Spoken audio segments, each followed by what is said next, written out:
Olá, sejam todos muito bem-vindos ao BMC Business de hoje. Eu sou o Gabriel Monteiro, vou lhes acompanhar na próxima hora de conversa aqui neste programa que recebe as principais companhias de capital aberto do mercado brasileiro para conversar com os executivos, tirar algumas dúvidas e, claro, apresentar talvez novas oportunidades de investimento a você que nos acompanha. No dia de hoje receberemos a equipe da Mater Dei, mas antes vamos conhecer um pouco mais sobre a companhia.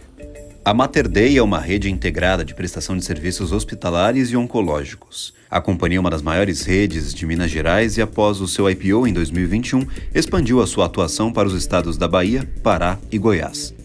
Atualmente conta com aproximadamente 1.500 leitos operacionais espalhados em 9 unidades. Um 10º hospital está previsto para ser inaugurado ainda em 2024. Ao fim do ano passado, a companhia também anunciou uma parceria com a Atlântica Hospitais, empresa do Grupo Bradesco, para administrar um novo hospital ainda a ser construído no bairro de Santana, na zona norte de São Paulo. A Mater Dei fechou o terceiro trimestre de 2023 com uma receita líquida de R$ 568 milhões e um lucro líquido de 35 milhões.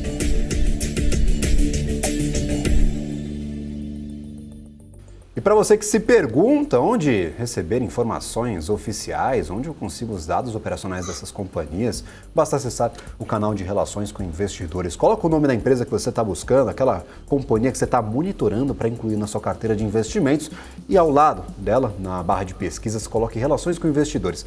Tem um site bastante interessante com os resultados operacionais, a tese de investimentos da companhia, como funciona o modelo de negócio, o seu histórico. Então, é um dos principais aliados aí do investidor brasileiro. Eu gosto bastante destes canais oficiais de comunicação, onde eu consigo boa parte das informações que eu trago para vocês aqui todos os dias. Então, antes de iniciarmos essa conversa com a Mater Dei, já deixo o convite para você, inclusive, visitar o canal de Relações com Investidores da própria companhia ou de outras empresas que aparecem por aqui, aquela que você está monitorando já há bastante tempo. Um canal super importante para você, investidor.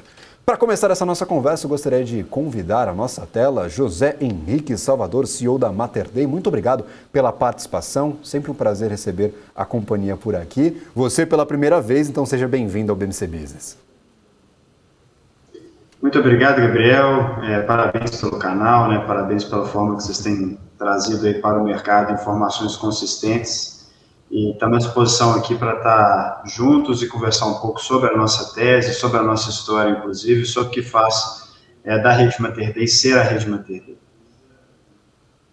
Perfeitamente, José. Inclusive, nós tivemos um videozinho de apresentação que trouxe bem superficialmente como funciona o modelo de negócios de vocês, qual é, claro, a principal área de atuação da Mater Dei, mas gostaria que você explicasse um pouco mais sobre como funciona o modelo da rede Mater Dei e quais são as principais linhas de receita, para a gente colocar todo mundo na mesma página e a gente descobrir um pouco mais sobre a empresa, uma empresa bastante longeva, muito presente no mercado brasileiro, mas que participa hoje aqui do nosso BMC Business e conversa diretamente com os investidores.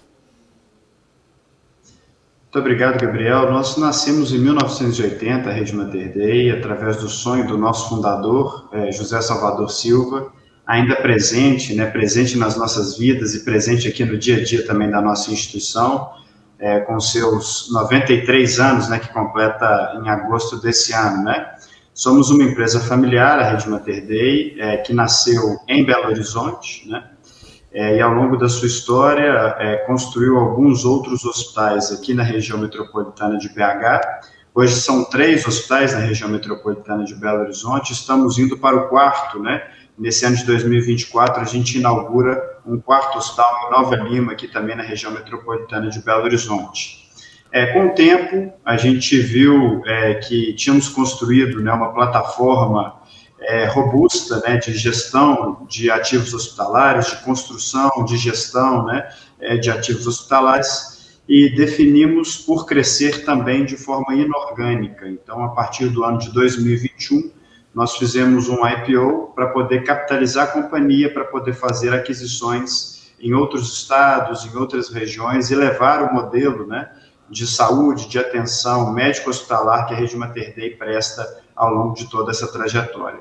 Hoje nós estamos em 4 estados diferentes, então a gente está aqui em Minas Gerais, a gente está na Bahia, a gente está em Goiás e a gente está no Pará, com 9 unidades hospitalares em cada uma dessas regiões, são 9 no total. A gente está abrindo a 10ª unidade, então, nesse ano de 2024, e recente a gente anunciou também a construção de um outro hospital, entrando numa nova região e abrindo aí as portas, né, do estado de São Paulo para receber também a Rede Mater Dei num projeto que a gente anunciou recentemente em parceria com a Atlântica Hospitais. Então, para falar um pouco sobre o nosso modelo de negócio principalmente baseado, né, na gestão desses ativos hospitalares, nos serviços médico-hospitalares que esses hospitais prestam, né? Cada um dos nossos hospitais são hospitais gerais, de alta complexidade, alta resolutividade, são hospitais muito bem posicionados em termos de resolutividade nessas regiões e pretendem atender as famílias nas suas diversas necessidades. A gente tem serviços de pediatria, a gente tem serviço de maternidade, a gente tem serviço também de altíssima complexidade, a gente tem oncologia, cirurgias cardíacas, cirurgias neurológicas em cada uma dessas instituições. E o processo que a gente fez com muito cuidado foi que no nosso processo de expansão, refletindo o que a gente já tinha na região metropolitana de Belo Horizonte, a gente buscou unidades hospitalares que fossem unidades hospitalares de referência para cada uma dessas regiões, né? Para a gente ter uma ideia, hoje, das 9 unidades hospitalares em funcionamento da Rede Mater Dei, 7 já têm certificado internacional em segurança e qualidade assistencial, né? E são reconhecidas aí nessas praças como as principais unidades hospitalares que servem a esses pacientes. Eminentemente, nós servimos ao setor de saúde suplementar, através de parcerias que a gente construiu ao longo da história com as principais operadoras de saúde brasileiras, né? Nesse formato de atenção que reúne parcerias, que reúne uma proximidade muito forte com essas operadoras, para a gente construir um modelo de atenção também que sirva a essas operadoras, que sirva as operadoras de mercado na entrega desses nossos produtos.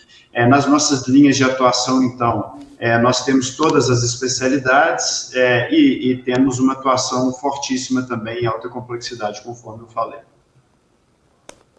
Perfeito. Justamente sobre esse passo dado por vocês após o IPO, essa intenção de crescer de forma inorgânica, quantas dessas 9 unidades foram adquiridas após o IPO, foram adquiridas de forma inorgânica, e quanto elas já conseguiram se aproximar do que era comum das unidades que eram da própria Mater Dei, que foram construídas e são administradas pela companhia? Vocês já conseguiram alinhar, talvez, em quesitos de qualidade, em quesitos operacionais, inclusive essas 9 unidades estão no processo de alinhamento, porque é um IPO teoricamente recente, vocês investiram de forma bastante recente nestes hospitais, em termos, claro, de quanto demora para a maturação de uma grande unidade hospitalar, que eu imagino que seja bastante tempo. Então, vocês já conseguiram alinhar a operação desses 9 hospitais? Você mencionava que 7 detêm essa certificação, então gostaria desse overview sobre todas as unidades de vocês pós-IPO e os resultados destes investimentos inorgânicos que vocês promoveram nos últimos anos.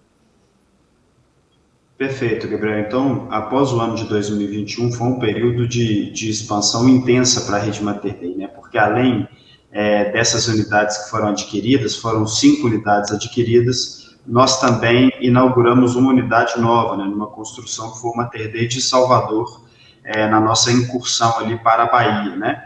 As aquisições, elas aconteceram no final do ano de 2021 e também no ano de 2022, e os anos de 2022, né, especificamente esse último ano de 2023, foram anos de intensa integração de processos, de sistemas, né, para poder fazer com que essas unidades efetivamente estivessem funcionando aos nossos olhos, né, debaixo efetivamente da nossa plataforma de gestão.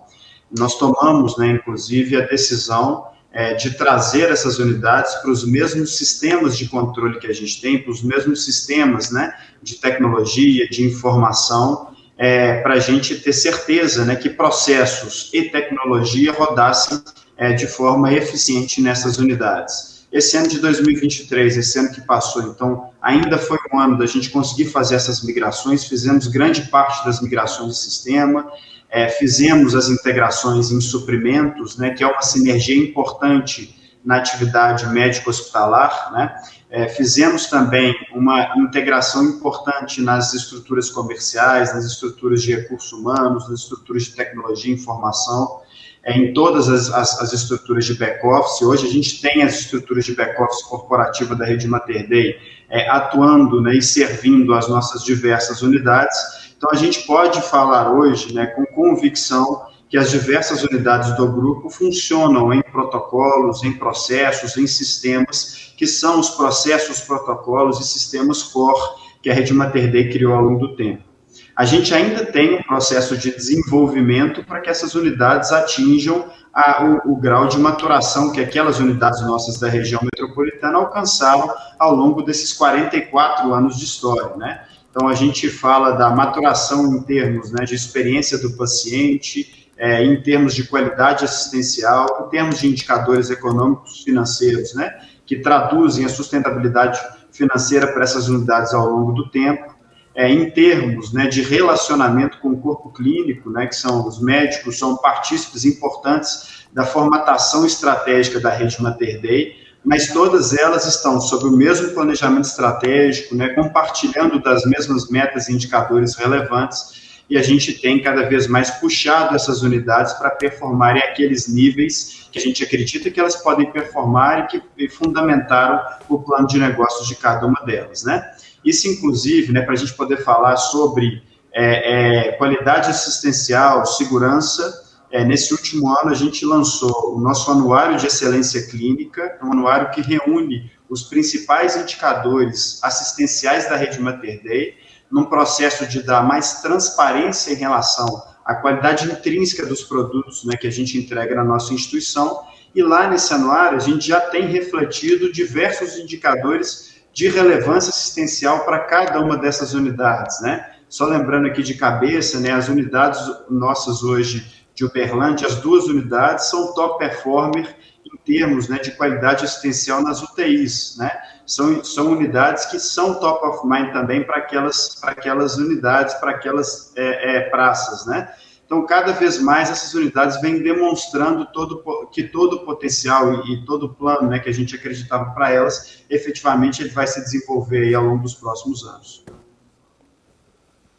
Perfeito. E aí, por exemplo, experimentado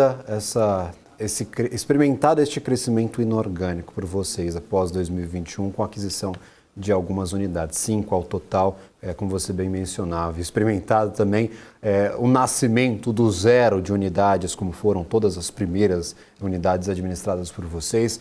Como que a gente consegue traçar, talvez, o perfil de crescimento da Mater Dei daqui para frente? Nós já temos 5 unidades adquiridas, são mais unidades do que originalmente a Mater Dei tinha no seu portfólio, então vocês buscarão por um equilíbrio, talvez, inaugurar novos hospitais, como serão inaugurados agora em 2024, a sua 10ª unidade, buscar pelo crescimento inorgânico, mantendo essa postura de aquisições para os próximos anos, talvez com a taxa de juros, com um empréstimo um pouco mais facilitado, que não é esse empréstimo que nós vivemos nos últimos anos com juro altíssimo. Como que vocês buscam, talvez, por montar este perfil de crescimento, este plano estratégico de crescimento para a Mater Dei para os próximos anos? Gabriel, a nossa história é uma história que não nasceu ontem, né? Nós temos uma visão, nós acreditamos muito nesse setor, né? Nós acreditamos muito nos fundamentos do setor de saúde, acreditamos muito nos fundamentos do setor de saúde suplementar. São 44 anos de história que completaremos nesse ano, voltados para a administração médico-hospitalar.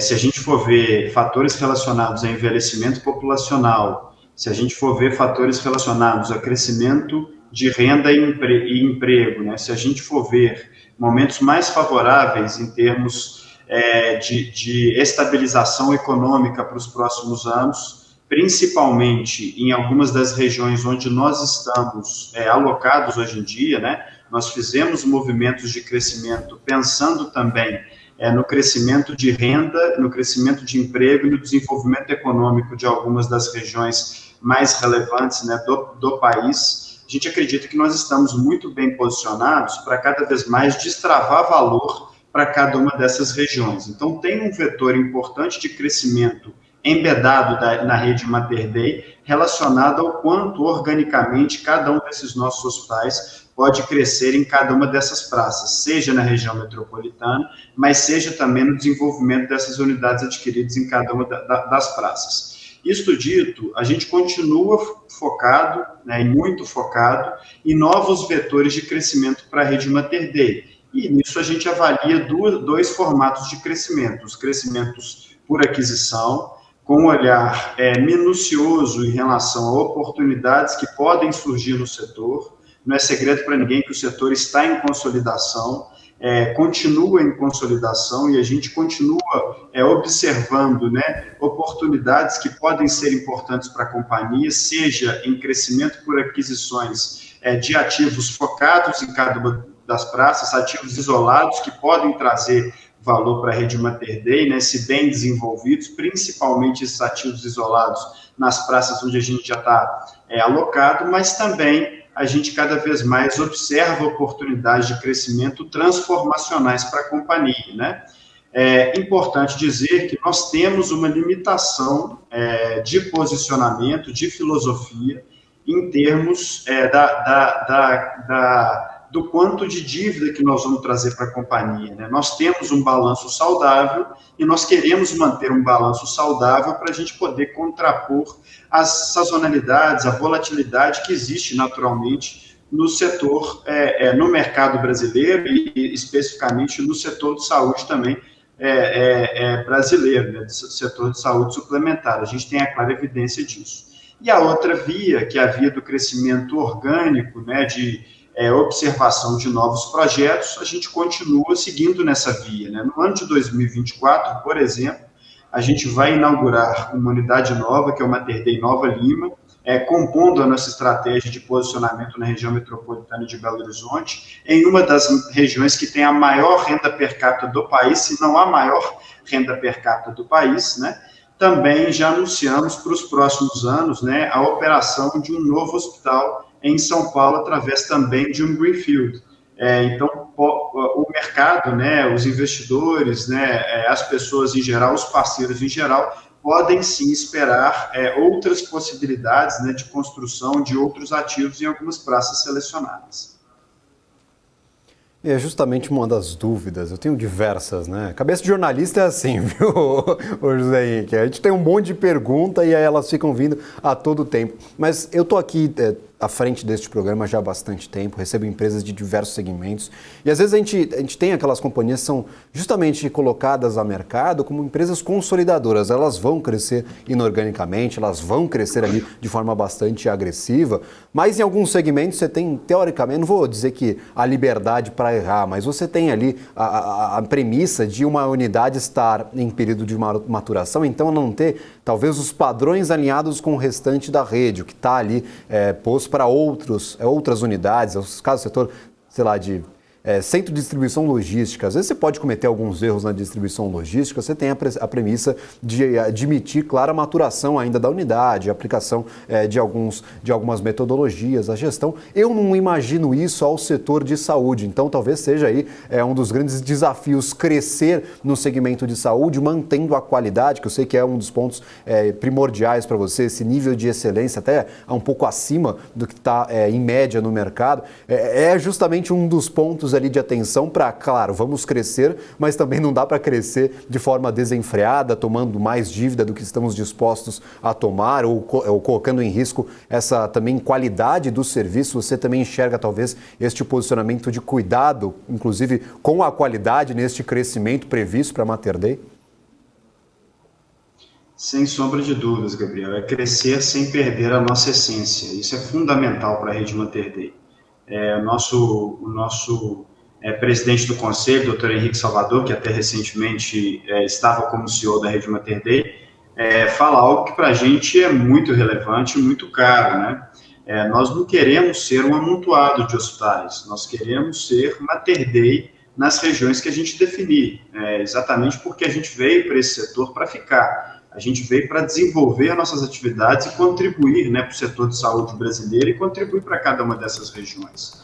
Então, quando a gente vai fazer um processo, né, de crescimento inorgânico, algo que é fundamental nas nossas diligências é a diligência operacional. Lembrando, né, que nós queremos nos associar ou trazer, né, para dentro da rede Mater Dei ativos que tenham ativos filosóficos, né, que sejam aderentes àqueles da rede Mater Dei, que tenham uma preocupação com a experiência do paciente, que tenham indivíduos ali dentro que entendam que não tem ninguém mais importante nas unidades hospitalares do que o próprio paciente, né, que entendam, né, que processos de segurança assistencial eles precisam ocorrer dentro da instituição, e que de forma, né, cada vez mais eficiente possam ser desenvolvidos dentro dessas próprias unidades, né? E quando a gente pensa na construção de novos hospitais, e o Mater Dei de Salvador é um grande exemplo para isso, um hospital que em 1 ano e meio já estava acreditado pela principal certificadora de segurança e qualidade assistencial do mundo, que é a JCI, que a gente escutou, né, inclusive, né, dos acreditadores, né, de quem estavam lá com a gente para poder certificar o hospital, que ficaram muito felizes de ver que o que eles certificaram e viram no Mater Dei Santo Agostinho, no Mater Dei da Contorno, também estava refletido ali, em termos de plataformas, sistemas e processos, né? Quando a gente consegue atestar isso, inclusive com a visão externa, né, para os nossos ativos, isso mostra que nós estamos no caminho certo, né? Então, Gabriel, vocês não vão ver, né, ao longo da nossa trajetória, a vinda de algum ativo hospitalar para dentro da rede Mater Dei que não tenham essa filosofia. Os nossos líderes, né, inclusive, têm que pensar nessa forma, nos nossos pilares de atuação, né, no pilar, né, da qualidade e segurança assistencial, da qualidade intrínseca do que a gente entrega, da experiência do paciente, o paciente perceber que o que ele está vendo ali para ele, né, é melhor, né, do que ele vê em outras instituições, inclusive, da sustentabilidade financeira, né, dessas unidades, entender que essas unidades precisam ser autossuficientes em termos de performance financeira, até para o crescimento e investimento dessas próprias unidades, e também da nossa visão e cuidado com os nossos colaboradores, né? Cuidar de quem cuida, são aqueles que no final do dia entregam a melhor qualidade, né, para os pacientes que a gente recebe nas nossas instituições. Outra dúvida que eu fico a todo momento, alguns segmentos eles têm bastante dificuldade de crescer geograficamente, de sair dos pontos de origem. Vocês fizeram esse passo, tomaram essa direção, saíram ali de onde realmente nasceram e foram a outros 4 estados, agora com 9 unidades, prestes a inaugurar a 10ª. Eu sempre faço basicamente ali um comparativo com outros segmentos. Eu sempre tento ali comparar os setores e distinguir quais são as diferenças. Setor imobiliário, nós temos 2 pontos que são fortemente difíceis de serem combatidos numa expansão geográfica, que é a mão de obra. Você talvez tenha outros profissionais que não aqueles que você já está acostumado em um mesmo segmento em outros estados do Brasil. Você não consegue fazer essa transição, esse transporte de profissionais com tanta facilidade, e também a distribuição de insumos. Você talvez não consiga encontrar aquelas vantagens do crescimento para negociar talvez insumos ali com ampla escala, quando você tem operações em um estado aqui, por exemplo, na região sul, e outro totalmente ali no extremo norte do país. Então, como vocês enfrentam essas dificuldades de crescimento geográfico, tanto em quesitos administrativos, na gestão dos hospitais que estão hoje postos em 4 estados diferentes, talvez na distribuição destes insumos que já estão encarecidos naturalmente por conta de uma condição de mercado e agora tem de ser distribuído para 4 unidades em posições distintas. Vocês encontram essas dificuldades de crescimento geográfico? Como vocês estão enfrentando esse tipo de desafio? Sem sombra de dúvidas, esse é um componente importante e que para a gente é muito relevante na nossa atenção de gestão do dia a dia, né? Tem 2 entes que são os fornecedores nacionais, né, que são os grandes fornecedores, que são nossos parceiros, né, e também as operadoras de saúde que têm presença nacional. E o nosso crescimento nacional fortalece essa relação com esses 2 entes, né? Nos fornecedores, na cadeia de suprimentos, grande parte do que suprimenta, né, do que a gente compra para uma unidade hospitalar, né, ele também é comprado para as nossas outras unidades. E o que a gente viu nesse processo nosso de crescimento foi uma possibilidade, né, da gente sinergizar mais essas estruturas de compras, né, conseguir melhores negociações por aumento de volumes, né, com alguns desses parceiros nacionais e levar essas melhores negociações àquelas unidades que estavam sendo incorporadas pela rede Mater Dei. Então, ali teve um destravamento de valor através desse nosso crescimento inorgânico ou crescimento aí pela construção de novos hospitais. No relacionamento com as operadoras de saúde, da mesma forma, né? As operadoras também buscam parceiros nacionais que possam supri-las em termos de qualidade médico-hospitalar nas diversas regiões. Então, aquelas operadoras, né, que já eram nossas parceiras aqui na região metropolitana de Belo Horizonte, elas ficaram mais confortáveis também em construir parcerias conosco em algumas das unidades. E é notório o nível de novos credenciamentos que a gente trouxe para cada uma desses ativos, né, que foram adquiridos, desses hospitais em cada uma dessas regiões diferentes, né? Mas a gente, obviamente, também tem questões culturais, que são questões culturais regionais. Então, o que a gente sempre procura fazer é entender quais são esses elementos de cultura. Entender, por exemplo, como é que é o relacionamento com os médicos em uma determinada praça, né? Quais são as características importantes desse relacionamento. Entender quem são parceiros e operadoras de saúde que têm uma presença apenas local. Quais são as dificuldades que essas operadoras apresentam e o que é importante para elas. Entender, por exemplo, quais são as empresas mais relevantes em cada local, que são os chamados estipulantes, né, que compram os serviços das operadoras, mas que também relacionam com a rede Mater Dei, porque somos nós que ali na ponta atendemos, né, os colaboradores, os beneficiários dessas empresas, né?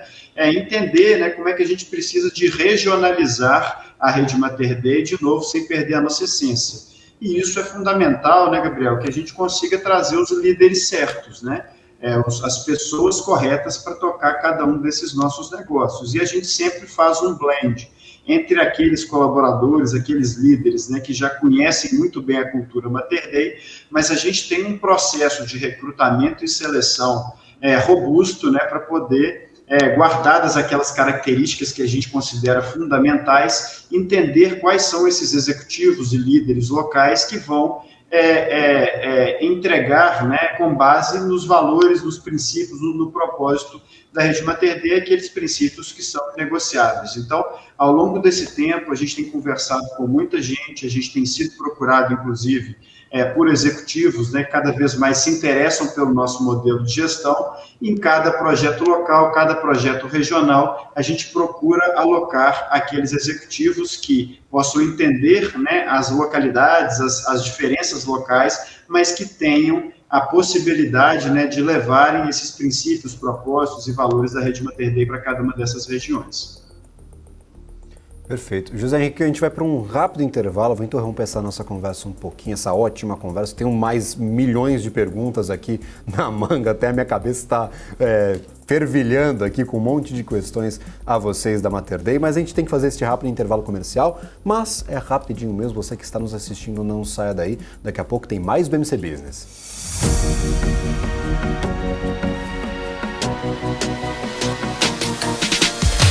BMC News, informação que gera valor.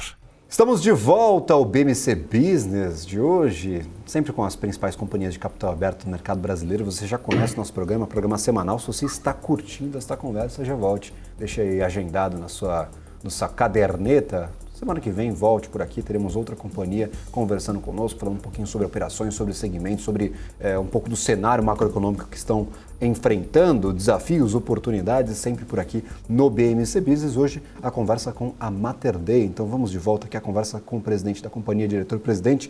Muito obrigado, José Henrique, sempre um prazer conversar com vocês. Nós falávamos um pouquinho sobre pessoal, essas dificuldades de crescimento geográfico, essa relação com os profissionais que você já tem bastante proximidade. Eu queria justamente falar sobre essa formação de profissionais do setor de saúde aqui no Brasil. Nós temos um gargalo, claro, de crescimento, de formação de novos médicos, de outros profissionais do segmento da saúde, e há sempre aquela dificuldade, até que ponto o crescimento na formação de profissionais não pode, claro, comprometer a qualidade desta formação. Como vocês vêm percebendo este mercado brasileiro, essa formação de profissionais brasileiro, a falta, déficit ainda de profissionais, vocês já estão talvez buscando também contribuir com a formação destes novos profissionais a entrarem no mercado? Como vocês veem este fator em específico? É uma ótima pergunta, Gabriel, e sem sombra de dúvidas, vamos começar pelos profissionais médicos, né? A gente tem visto cada vez mais um aumento, né, dos médicos que se formam, né, do número de profissionais que se formam em medicina nas escolas.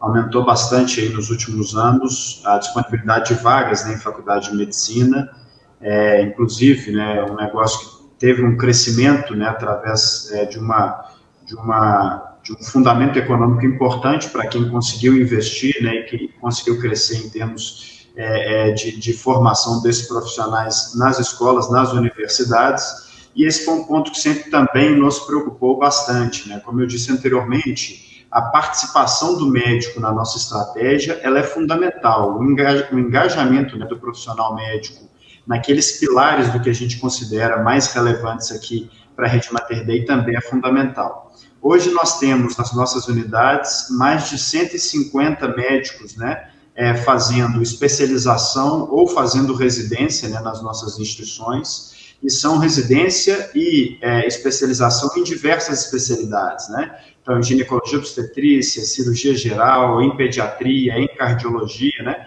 Porque a gente considera que a melhor forma, né, da gente desenvolver o médico do amanhã, desenvolver médicos que estejam engajados, conforme eu falei, é demonstrando para eles, né, muito cedo, né, no início da sua formação, quais são os pilares, né, do desenvolvimento desse médico. E não são pilares apenas técnicos, não são pilares apenas voltados para a atuação dele ali discutindo o caso ou atuando, né, para poder tentar melhorar ou alterar algum desfecho de saúde de alguns dos pacientes. São pilares também o desenvolvimento comportamentais. É importante cada vez mais, né, que esses médicos, né, que são desenvolvidos aqui na rede Mater Dei, eles entendam, né, das necessidades dos pacientes, entendam a importância de estarem ali na frente do paciente dispostos a contribuir para aquela necessidade do paciente, que muitas das vezes não é apenas técnica relacionada a um quadro, mas é também social, é também relacionada a outros desafios que aquele paciente vive, entender o indivíduo enquanto um indivíduo completo, né?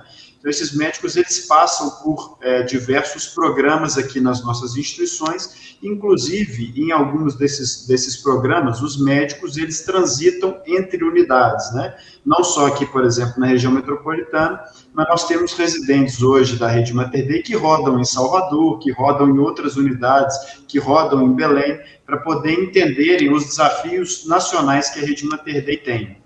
Um ponto importante, cada vez mais prevalente também, é a formação desses médicos para a sustentabilidade financeira do setor. Então, a gente ensina para eles, né, enquanto instituição, aspectos relacionados a modelo de remuneração, modelo de financiamento, para poder também preparar esse médico para a sustentabilidade do setor financeiro de amanhã.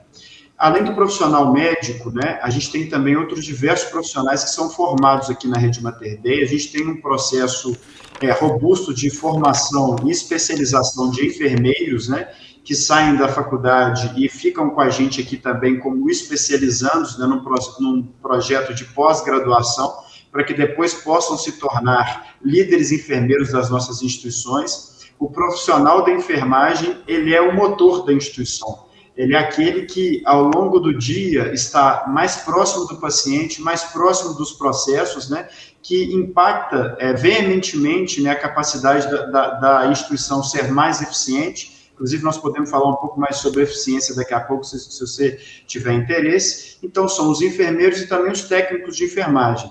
Nós desenvolvemos em algumas das nossas unidades o CFI, que é o Centro de Formação Institucional.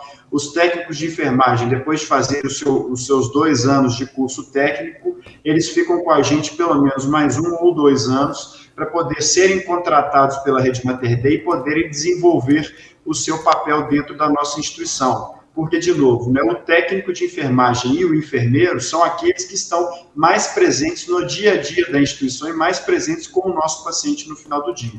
Então, a gente acredita muito na formação institucional desses profissionais, a gente acredita muito que o nosso papel para formar esses profissionais é super relevante.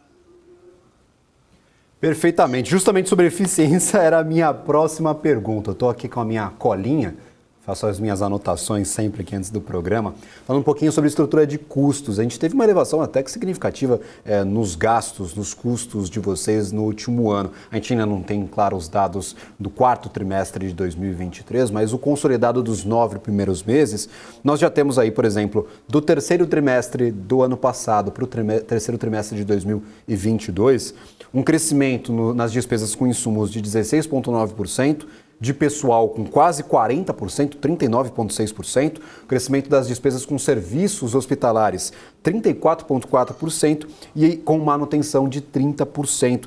Justamente é sobre isso que eu gostaria de levantar contigo. A gente fala sobre os problemas da inflação médica, que está bem acima, inclusive, da inflação aqui aos consumidores gerais. Vocês acreditam que este cenário possa melhorar para o ano de 2024? Vocês já veem um arrefecimento nessa pressão sobre os custos ou ainda devemos ver estes custos subirem bastante? E aliada a essa pergunta, aí sim falando sobre eficiência, nós tivemos uma margem líquida aplicada para a companhia nos 9 primeiros meses do ano de cerca de 10%. Essa é a margem que é tratada como natural para vocês? É uma margem baixa que está sendo buscada aí por melhorias? Como vocês estão enxergando essa questão de margem líquida relacionada à estrutura de custos, relacionada aí a despesas financeiras? Justamente esses dois pontos que eu queria levantar nessa nova pergunta aqui a você. Não, perfeito.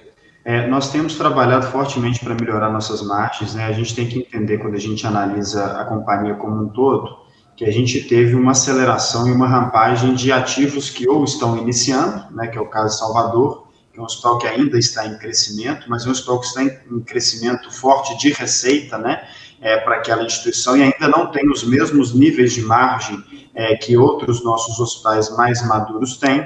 A gente tem também um crescimento, né, em termos de receita das unidades adquiridas, né, que também ainda não tem esse mesmo nível de margem, e a gente consolida esses resultados todos, né, dentro do mesmo guarda-chuva, né.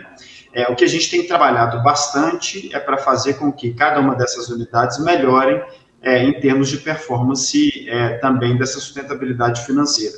No curto prazo, a gente tem alguns impactos que foram impactos mais relevantes relacionados, por exemplo, ao piso da enfermagem, né? Nós tivemos alguns ajustes, né, que já foram feitos aí no final do terceiro trimestre, ainda são pequenos, né? No quarto trimestre, a gente tem um impacto relacionado a alguns, né, desses custos que a gente tem mitigado bastante através de alterações que a gente tem feito, de negociações sindicais que temos feito também para que esse impacto ele seja diluído ao longo do tempo. A gente tem trabalhado também fortemente em termos da diminuição nos valores de insumos, né, para que a gente possa trazer mais eficiência para a companhia, exatamente pensando que a gente precisa aliar qualidade assistencial, as mudanças necessárias, mas também trazer essa eficiência para cada uma dessas nossas unidades, né? Como eu disse anteriormente na primeira resposta, esse ano de 23 foi um ano de equalização nessa parte de sistemas. Isso deu uma visibilidade muito grande para a gente de quais eram os principais pontos que precisavam de ser alterados, né?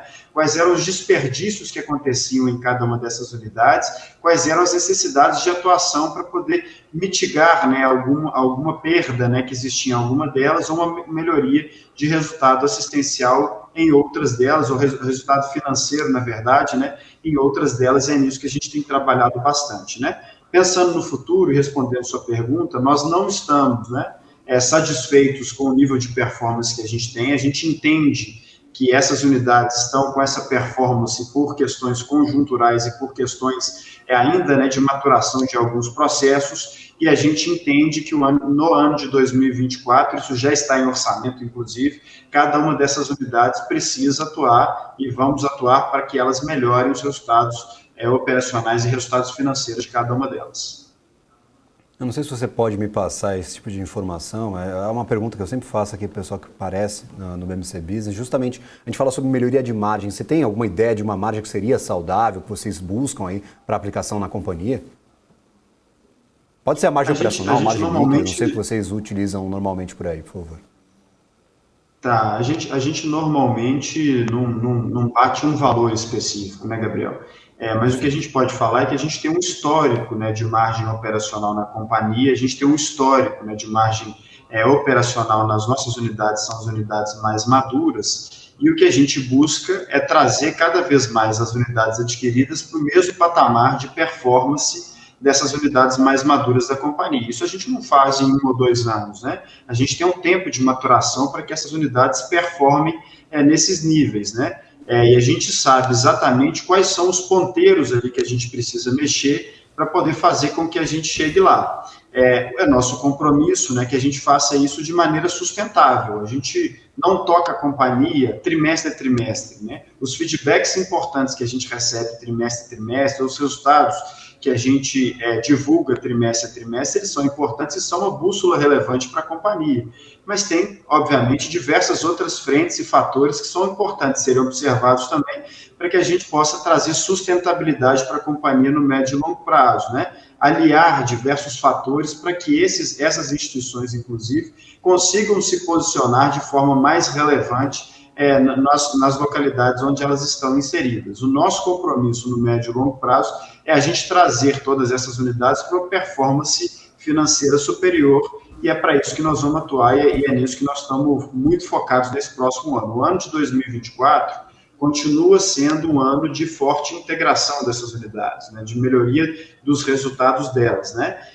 A gente está cada vez mais preparado em termos de aparato corporativo, né, de desenvolvimento das lideranças, para fazer com que esses resultados sejam atingidos. Esse é o foco principal do ano de 2024. Perfeito. Perguntas de analistas. Eu sempre faço uma rodada aí com os principais analistas do mercado, pergunta aí que o pessoal quer saber sobre a companhia. Recebi algumas respostas, eu vou fazer um filtro aqui das que eu sei que o José não vai poder me responder neste momento. Vamos lá. Pedro Mariani, analista do setor de saúde da Varos. A Varos sempre presente por aqui na nossa programação, os analistas participando aqui ativamente dos nossos programas ao vivo. Ele manda o seguinte, José: como estão enxergando a dinâmica de capital de giro futuro, considerando que muitas empresas do setor de hospitais têm a sua parcela significativa de contas a receber que já está vencida? Considera que isso é um problema estrutural do setor hospitalar ou há alguma expectativa de melhora, por favor? Pedro, muito obrigado pela pergunta. Esse, sem sombra de dúvidas, é uma das nossas principais preocupações aí, internas da companhia quando a gente olha o ciclo financeiro. Nós sentimos, né, que ao longo desse último ano, principalmente, as operadoras foram muito pressionadas, né, em termos de sinistralidade. Isso, sem sombra de dúvidas, afetou a capacidade dessas operadoras, né, de fazerem os pagamentos nos prazos médios acortados. Do outro lado, né, nós também identificamos que tínhamos uma oportunidade de melhorar os nossos processos internos, né, de eficiencializar cada vez mais a nossa cadeia, o processo de faturamento hospitalar, o processo de transitar da conta dentro das nossas instituições é um processo que envolve diversos fatores, né, não é um processo que carrega baixa complexidade. Nós estamos, né, com um projeto robusto, né, para melhorar esse processo de faturamento nas nossas diversas unidades, para a gente poder fazer com que aquele prazo de pagamento, médio de pagamento, né, que a gente sempre teve, a gente traga ele aos patamares históricos, né, e consigamos melhorar isso, né. Nesse processo, sim, a gente teve diversas contas que foram contas antigas. Nós, inclusive, temos feito negociações para trazer esse dinheiro de volta para casa, para robustecer a posição de caixa da companhia nesse momento.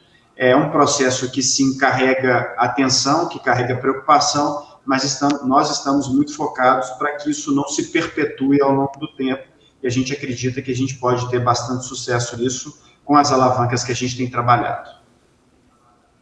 Perfeito. Justamente esse é um dos fatores importantes para este ano de 2024. O pessoal pergunta aí sobre a estrutura de fluxo de giro de caixa, né? E justamente eu faço uma pergunta também parecida. acredita que talvez um possível reajuste nos planos de saúde possa acontecer neste 2024, possa aliviar um pouco as operações da companhia, já que a gente pode ter, claro, esses repasses um pouco maiores, mas, claro, há também essa questão do recebimento e as contas a receber já vencidas de boa parte do setor. Então, como é que vocês estão enxergando, talvez, esse possível reajuste dos planos de saúde neste mês de 2024, por favor? Gabriel, acredito que sim. As notícias que a gente acompanha, principalmente pelos estudos que são feitos, é que as operadoras têm conseguido, né, nesse final de ano, repassar, né, uma parte importante aí da sinistralidade, né, conseguido com os estipulantes um reajuste mais robusto, né, do que conseguiram em outros períodos, né. O que a gente tem trabalhado com as operadoras é para deixar a nossa relação cada vez mais clara e transparente, né? Então, nós, inclusive, fizemos a incorporação de uma empresa de tecnologia nesse processo nosso de crescimento, que foi a A3Data, né? Nós somos acionistas de 50,1% dessa companhia, exatamente para nos ajudar a termos mais inteligência nos nossos diversos processos, inclusive, né, nos nossos processos relacionados ao relacionamento, né, com essas fontes pagadoras, e temos feito diversas mudanças nas nossas instituições, no nosso modelo de remuneração, para a gente sair daquele tradicional fee for service, né? Por que disso, né? Porque a gente acredita que dar previsibilidade em termos de custo para as operadoras ajuda a elas, né, entenderem melhor qual vai ser, né, o sinistro projetado para algumas dessas carteiras ao longo do tempo. E aí a gente sai um pouco, né, daquelas variações de preço que existiam, de ticket de médios de preços que existiam, e a gente consegue trabalhar mais efetivamente os reajustes, né? E são reajustes, inclusive, que hoje são definidos em contrato, né? A gente faz essas migrações dos modelos de remuneração e a gente traz em contrato também quais são os reajustes projetados para aqueles períodos, né? A gente não projeta índices de reajustes que sejam muito superiores a IPCA. Normalmente a gente trabalha efetivamente com o IPCA, com reajustes da inflação, e a nossa tarefa interna é a gente trabalhar a eficiência com base nas nossas estruturas de custos para a gente essencializar cada vez mais a companhia. Perfeito. Mais uma pergunta que tem, de certa forma, aí bastante relação com essas duas que eu acabei de lhe passar. Agora da Paola Mello, que é sócia da GTI, acompanha bastante o setor de saúde, setor bastante amplo aí, com farmacêuticas, hospitais, bastante interessante. A Paola sempre me ajuda aí com temas relacionados à saúde. Essa, tinha certeza que ia aparecer por aqui, porque estava nas minhas perguntas, viu? Então, vou replicá-la, claro, você se responda no ritmo que você se sentir confortável, por favor. É o seguinte, a pergunta da Paola Mello, da GTI. Consideram a possibilidade de unir-se a alguma empresa de planos de saúde, um movimento similar ao que já aconteceu no mercado anteriormente? Algo que está sendo monitorado por vocês? Como vocês discutem internamente essa possibilidade, talvez uma M&A, uma combinação de negócios, uma fusão, uma aquisição, com uma empresa de planos de saúde, por favor? Paola, muito obrigado pela pergunta. Essa é uma pergunta que tem surgido bastante, principalmente depois que nós anunciamos, né, a nossa parceria para a construção, na verdade, para a operação de um hospital em São Paulo, né, juntamente com a Atlântica, né, que é uma empresa do grupo da Bradesco Seguros, né. Essa operação em São Paulo foi uma operação que nos trouxe bastante felicidade, foi um bid, na verdade, que a Bradesco Seguros fez através da Atlântica, né. A Bradesco constrói o hospital através do veículo imobiliário que a Bradesco tem, e tem uma joint venture entre Mater Dei e Atlântica para poder operacionalizar esse hospital, e a gestão, né, dessa instituição fica a cargo da rede Mater Dei, que inclusive carrega Mater Dei, né, como no seu nome, né, essa é uma instituição, vai ser um Mater Dei na cidade de São Paulo. Apesar disso, né, apesar dessa relação mais próxima com o Bradesco nesse momento, por causa, né, dessa unidade, nós carregamos aí relacionamento estratégico com diversas outras operadoras, né? Sejam operadoras de mercado, sejam autogestões, sejam operadoras parceiras, historicamente parceiras ou novas parceiras da rede Mater Dei em cada uma dessas praças, né?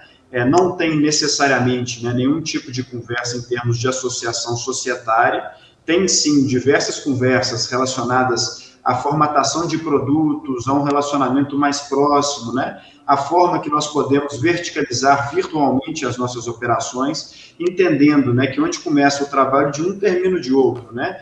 E que aquela antiga visão, né, de que operadoras e prestadores precisam ou tinham que atuar de forma estanque, né, que eram quase que adversários ali para poder lutar pela cadeia de valor dentro do nosso setor, isso muda bastante. O nosso relacionamento com as nossas operadoras parceiras tem sido cada vez mais de entender como é que a gente consegue crescer esse bolo, né? E como é que nós conseguimos, enquanto Rede Mater Dei, nos posicionarmos para sermos cada vez mais o prestador de referência dessas operadoras parceiras. Então, nos nossos processos de expansão, nos ativos, né, que nós pretendemos posicionar, a gente tem uma possibilidade, uma gama ampla de possibilidades de relacionamento com cada uma dessas operadoras de saúde.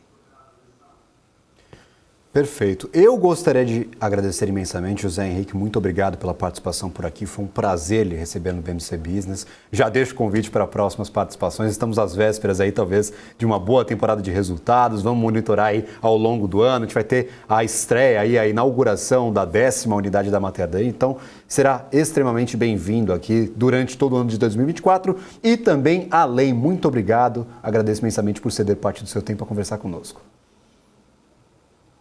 Muito obrigado, Gabriel. Sempre à disposição, prazer falar para vocês, né, explorar algumas das questões que eu tenho certeza que são as questões mais relevantes para o nosso setor. É sempre bom conversar com gente inteligente, sempre bom ter as perguntas, os feedbacks, que certamente também são muito importantes para a gente e que nos instigam, né, a cada vez mais explorar novos temas, pensar mais na companhia e entender cada vez mais como é que a gente pode perenizar a Rede Mater Dei no nosso setor. Esse é o nosso principal foco, né?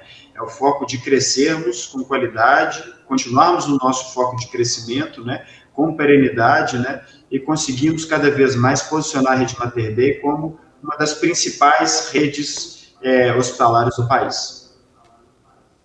Maravilha, José Henrique Salvador, CEO da companhia da Mater Dei, sempre um prazer receber a empresa e vamos ficando por aqui. Este foi mais um BMC Business. Lembrando, nós somos um programa semanal, então volte na próxima semana, já anota aí no teu calendário, no teu caderninho para retornar aqui. O nosso programa com certeza será aí uma participação de outra grande companhia do nosso mercado brasileiro aqui na programação da BMC News. Um abraço a vocês e lembrem-se, consultem o site de Relações com Investidores, a dica aí do jornalista Gabriel Monteiro, que é um site bastante importante, muito produtivo para todo mundo que quer entender um pouco mais sobre as companhias que por aqui passam ou que estão aí sendo monitoradas pelos investidores. Um abraço, nos vemos na semana que vem. Tchau, tchau.